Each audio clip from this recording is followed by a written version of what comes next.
Quem é Maria Inês Galvão?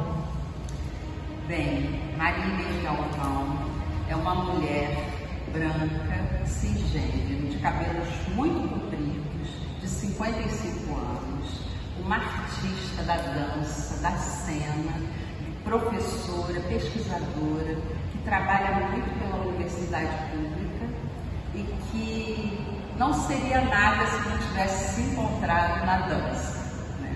Uma 11ª filha de pais nordestinos. Enfim, Maria Inês Galvão é um combo enorme de muitas experiências com o corpo na vida, mãe de 2 filhos homens, isso também é importante, e isso tudo faz de Maria Inês. Professora da Universidade Federal do Rio de Janeiro, com muito amor e orgulho. Sabe como eu descobri que isso era a grande questão da minha vida? Quando eu fui fazer vestibular, na minha época não era Enem, era vestibular mesmo, 6 graduados, né? E eu me lembro que no 3º ano, todo mundo saiu de todas as práticas que fazia, os alunos todos saíram das práticas para poder se dedicar ao estudo. E eu não consegui largar a dança. Eu falei, gente, se eu largar a dança, eu não vou nem conseguir estudar. Então, assim, eu preciso continuar a fazer dança. E aí todo mundo estranhava aquilo, porque todo mundo mergulhava nos estudos e eu não, eu fazia minha dança e mergulhava nos estudos.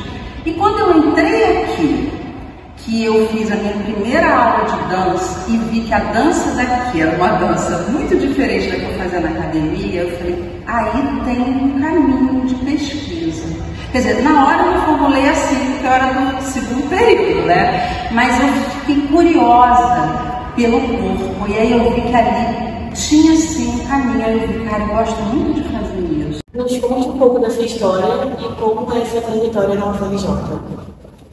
Bom, na verdade, a minha trajetória na dança, né, uma trajetória bem grande com a dança, ela começa dentro do mundo da academia, né, nas instituições particulares de ensino de dança. E aí eu venho para cá, para a UFRJ, para estudar educação física. Eu fiz licenciatura em educação física. E aqui na licenciatura eu encontrei uma pessoa chamada Glória Futuro, tem até uma fotinha aqui que depois eu posso te emprestar. E essa pessoa foi a minha primeira professora de dança aqui na universidade. Ela me encaminhou para eu trabalhar junto com o grupo dança da UFRJ, que era um grupo coordenado pela professora Nacélia Saer. E aí eu entrei pela dança aqui, né, vindo desse mundo balé, do jazz, né? E aí eu comecei a entender que eu poderia pensar o meu corpo, né? Eu poderia ter a minha própria dança. E o que acontece quando a gente vem para um ambiente de pesquisa? Que a universidade é um ambiente que te faz pensar, né? Você começa a pensar que a dança, para além do movimento padronizado, ela tem muitas possibilidades com linguagem, de expressão, né? E aí eu comecei a investigar meu corpo junto com o grupo dança. Junto com o grupo dança, eu tive bolsa IBIAC, né? Depois, logo em seguida, em 1990, eu entrei junto com o grupo dança como coreógrafa aqui dentro. E aí, como coreógrafa, eu fiz diversos trabalhos de dança, né? E aí eu deixo até com vocês esse programa que eu tenho cópia, para vocês verem como era a dança daqui, né? Porque o que acontece no grupo de dança? Qual foi a grande revolução para mim, né, da dança? Foi começar a entender que o meu corpo ele poderia falar muito mais do que a partir daqueles movimentos que eu aprendia na academia, né? Porque quando eu cheguei aqui e falavam assim para mim, improvisa, dança, eu falei, ué, mas improvisar o quê? Dançar o quê? Não tem ninguém me dando o modelo, né? E aí eu entendi que o corpo, nas suas possibilidades de articulação, poderia fazer diferentes danças, e não só aquela que eu estava acostumada com as danças do balé, né? E aí, junto com esse grupo bem grande, a gente começou a pesquisar o corpo e a produzir danças. Então a gente fez um espetáculo Impulsos, Imagens da Terra, Imagens do Homem, Valsinhas de Marajó. E aí, nesse celeiro de muita pesquisa do corpo, eu comecei a me formar como artista, pesquisadora e docente, porque para além de uma pesquisa artística simples, o trabalho que a gente desenvolve aqui, que é um trabalho que se desenvolve a partir da teoria Fundamentos da Dança, da professora emérita Helenita Saerp, que vocês futuramente vão ouvir falar, né? Esse trabalho é um trabalho que fundamenta a dança a partir de muitos princípios. E esses princípios é que fazem com que a nossa dança seja muito criativa, né?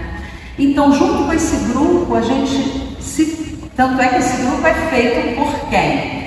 Eu, Maria Inês Galvão, Kátia Walter, a nossa diretora, era parte desse grupo, a professora Tatiana Damasceno, que também é professora do departamento, o professor André Maia, que também é do departamento, Marcelo Ferreira, que agora trabalha na direção teatral, e a professora Ana Célia Saerp, que também fazia parte desse grupo. Então, assim, era um grupo onde as pessoas estavam interessadas no conhecimento e no fazer artístico.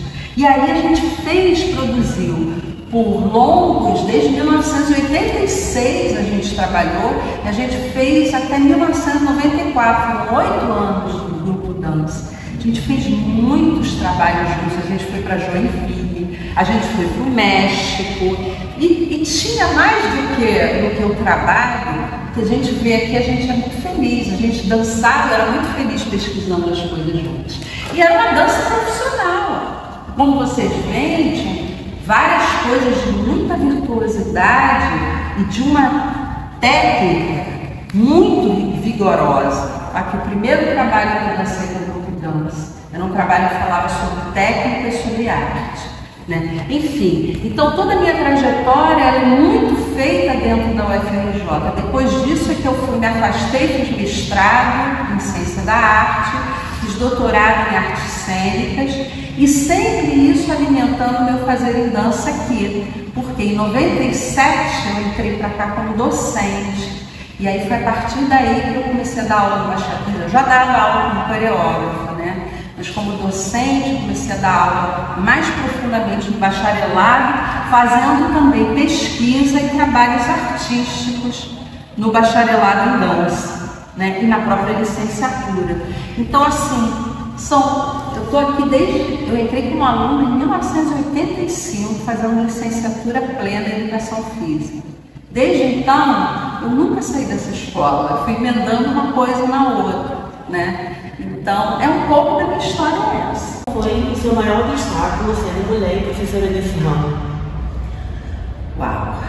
Bom, sendo mulher, eu acho que sim, aqui na UFRJ, aqui na Escola de Educação Física, eu encontrei um grupo muito saudável para trabalhos como mulher, né? Como uma bailarina, uma artista do corpo mulher, né? Mas eu entendo que ainda hoje, né, para a mulher, os espaços são muito competitivos, né? Logicamente, os espaços do mercado de trabalho são competitivos, mas eu ainda sinto que existe um mote, né, uma liderança muito grande em termos de direção e de coreografia, às vezes, nos espaços marcadamente masculinos, né? Isso não entra na minha vida, mas entra, porque dança é uma ação política também. Então, quando eu trabalho isso com os meus alunos, eu trabalho isso de uma forma que a gente também tenha consciência de tudo que acontece no campo da dança, né? Então, vou dar um exemplo muito básico para vocês entenderem. Olha só. Quando vocês olham lá o balé do Faustão, a dança dos famosos, né? O que acontece na dança dos famosos? Eles chamam os homens da dança de salão para dançar com as famosas. Mas eles não chamam as damas de salão para dançar com os famosos, né? Eles aproveitam as bailarinas do corpo de baile deles.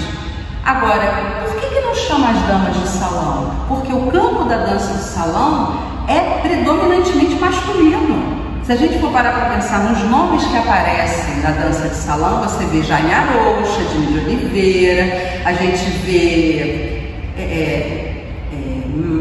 chocolate, a gente vê marcadamente os nomes masculinos.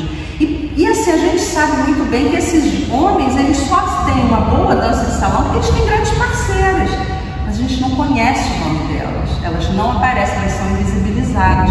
Então eu acho que o campo da dança ainda tem muita coisa ainda para batalhar, mesmo que ele seja um campo que a gente olha e fala, não, dança é para mulher, né? Ainda tem um pensamento masculino de que dança é para mulher. Mas se você for ver os lugares de poder dentro da dança, muitos deles são ocupados por homens, né? Agora, aqui como bailarina, como professora da escola, como mulher, eu não vejo, acho que a escola está com mentalidades que tem mudado bastante, né? E acho que o departamento, como é um departamento eminentemente feminino, tem muito mais mulheres do que homens, eu acho que tem uma força feminina muito grande, né? Então, eu acho que a gente tem mais questões a avançar em relação aos problemas de homofobia, à transfobia, ao racismo. Essas questões são questões muito mais importantes hoje dentro da dança do que a própria questão do feminismo, do machismo dentro dela, tá? Como que a dança pode transformar essa realidade tão desigual que a gente vive? Olha, isso foi até uma discussão de uma aula da pós-graduação, né? Dança é política? Política também pode ser dança? Quando a gente escreve sobre dança, a gente está fazendo política? Quando a gente dança um espetáculo, esse espetáculo é político? Ou só algumas danças são políticas? E eu acho incrível como a dança, ela sim pode transformar muitas realidades de desigualdade. Por quê? Porque primeiro ela trabalha com uma coisa que é o número 1 da gente, que é o nosso corpo, né? Eu acho que ela favorece o nosso autoconhecimento. Ela favorece a descoberta da nossa identidade, né? E nesse sentido, eu acho que é um bom caminho já de entender que a gente pode sim estar empoderando esses corpos que trabalham com dança, que vêm para cá para se conhecer, para se entender como pessoas que devem ser visibilizadas nesse mundo desigual, né?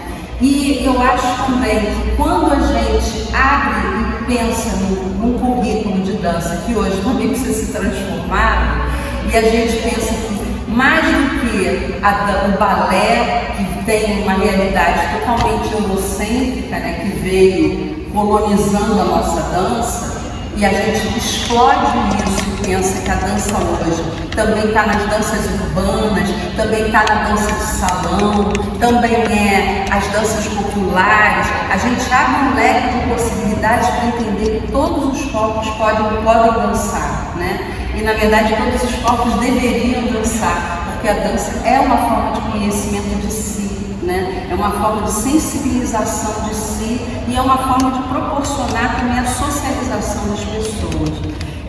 Essa pessoa diz, não acho não. E eu penso que é assim. Eu acho que a gente é mais feliz porque a gente compreende melhor os nossos limites e ao mesmo tempo as nossas possibilidades. E a gente pode ir atrás dessas coisas, né? Atrás dos nossos prejuízos. E eu acho que como a dança é uma arte que é muito do coletivo, pode ser do coletivo, não é só do coletivo, mas pode ser muito coletivo, eu acho que tudo aquilo que a gente agrega e está com o outro, ela é potencialmente da ação e da transformação, né? Então, a gente pensa que é corpo, coletivo, relação e possibilidade de conhecimento, de formação de identidade, estruturação de identidade. Então, eu acho que a dança, sim, possibilita muito a transformação dessa desigualdade, sabe? Porque ela trabalha com sentidos, né? E com a imaginação. Porque quando a gente pensa em dança, a dança não é só um movimento, ela é um movimento que busca essa integração, né? De um corpo que é físico, mas que é emoção, que é razão, que é espírito, está tudo ali junto. Então ela vai trabalhando com sentidos de forma com que você se abra também para o mundo, né? E se abrindo para o mundo, a gente se abre para o outro, para outra pessoa, né? E consequentemente existe aí uma forma de amor, né? Não sendo piegas, pensar no amor, não sei o quê. Não de forma, nem pensamento religioso em relação a isso. Mas eu acho que atualmente não existe nenhuma forma de salvar esse universo, esse mundo, se não for pelo amor e, por mim, pela arte. Porque eu acho que a arte possibilita, assim, a aproximação das pessoas, né? Qual foi o maior ensinamento que o ramo artístico lhe trouxe? E você diria que tem algum arrependimento? Olha, eu acho que o maior ensinamento que o campo artístico me trouxe foi saber olhar e perceber a outra pessoa com sensibilidade e com muito respeito e escuta, né? Porque eu acho que no mundo de hoje, eu acho que a arte hoje traz isso muito forte para esse mundo tão cruel, né? É entender que a gente, para viver, a gente precisa das outras pessoas, né? E eu acho que quando a gente trabalha com a arte, principalmente a arte do corpo, né? Porque eu trabalho com dança, eu trabalho com teatro, eu acho que a gente tem uma grande privilégio de entender que as relações são vias de mão dupla. Então, para você estar bem, você tem que ver que o outro está bem também, né? Então, eu acho que o maior ensinamento para mim, porque a dança e teatro, dança, o princípio básico é a relação. Mesmo você sozinho em cena, você se relaciona com o espaço, você se relaciona com o chão, com o objeto, com a roupa, eu muito com o meu cabelo. Então, são inúmeras relações que se produzem na cena, né? Com os espectadores principalmente.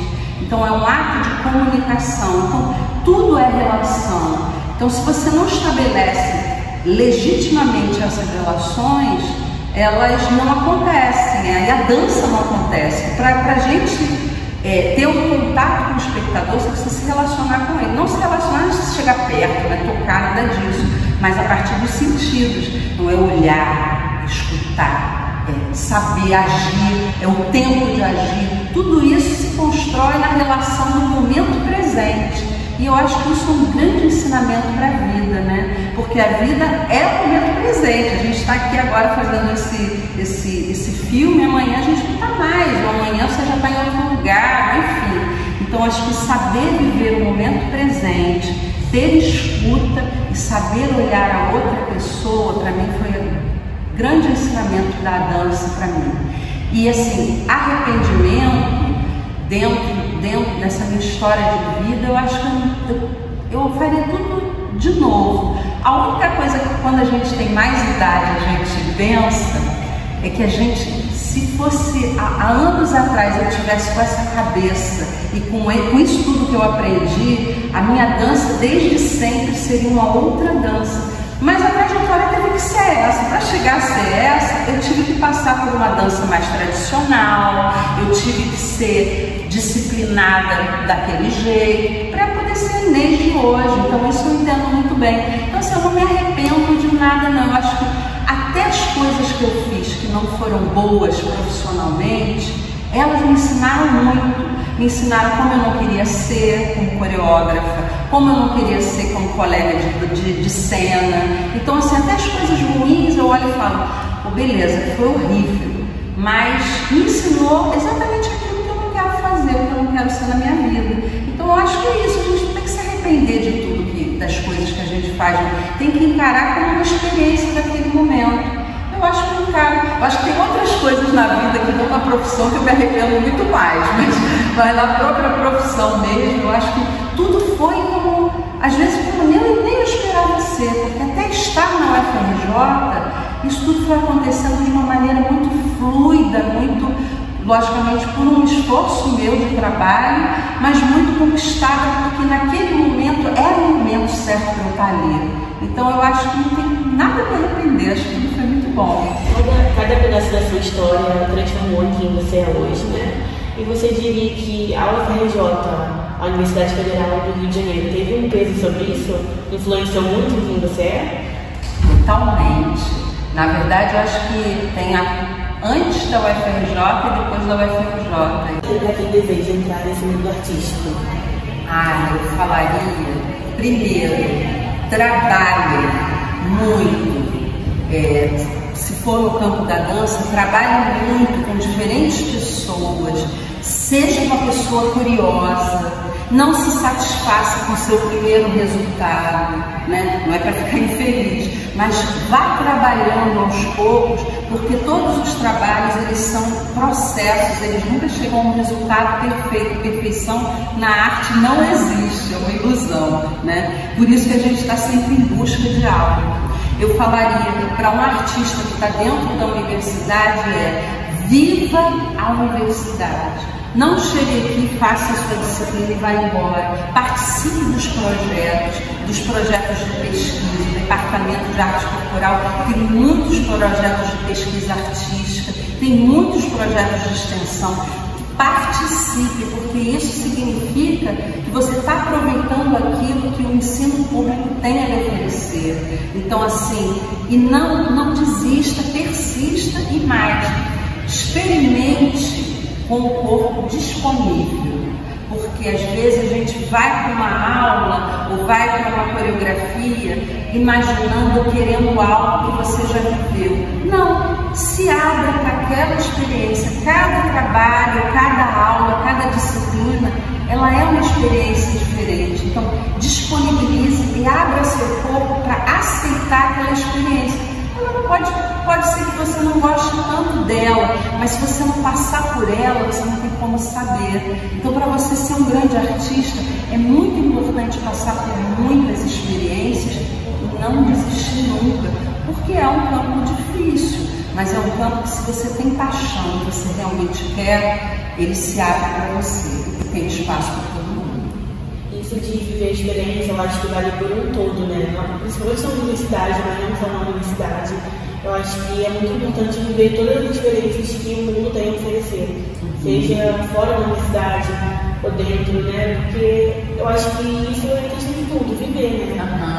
Adquirir conhecimento, experiência, vale pra tudo. Sim. Se a gente pensar, é a primeira coisa que a nossa mãe fala, não é? Quando você diz assim, mãe, não gosto de banana.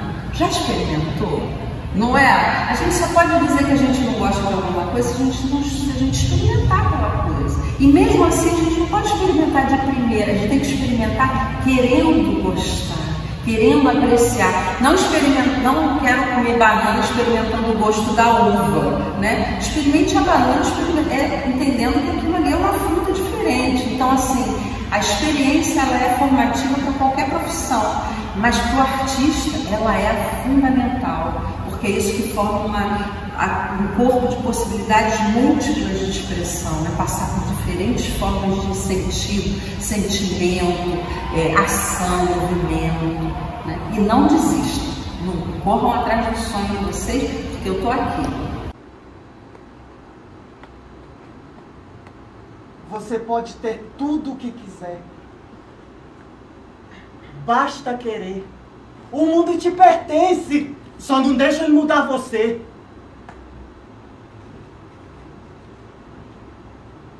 E se um dia tu cansares e quiseres voltar, lembre-se que eu estou te esperando. Estamos te esperando.